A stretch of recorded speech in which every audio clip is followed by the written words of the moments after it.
Predictions for Michigan, Michigan State. I got the Spartans at 5-7 again. I just don't know where the offense is going to come from. And the schedule. I mean, it's a tough schedule. This is a year that you I think for Michigan State, show growth and maybe be ready to be better next year. But I think 5-7 is the record for MSU.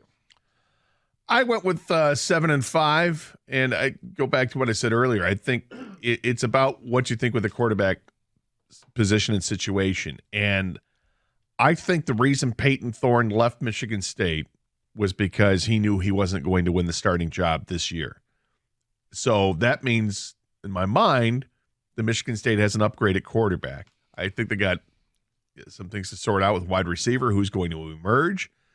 But there's a lot of talk out of camp. The receiver group looks pretty good right now. So I'm going with 7-5, and I think by the end of the season, they'll get some stuff together. I think they'll put a scare into Penn State at Ford Field. I don't think they'll win, but I think they'll put a scare into Penn State at Ford Field. I kind of hear where you're coming from on the quarterback thing, and then when Peyton Thorne won the Auburn job, it made me think, would Noah Kim win the Auburn job? An inexperienced, and I don't know that I can say yes to that. But then again, I have no. I mean, what are we going on? We're going on practice reports, and we're going on the little bit of film from a year ago, and it might even not even be Kim, of course, but could be Caden Hauser. Yeah.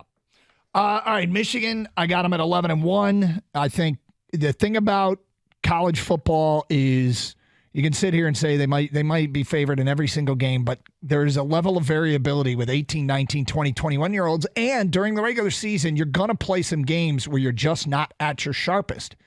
And last year, Michigan found a way to win that game, and that was the Illinois game. I want to credit Illinois.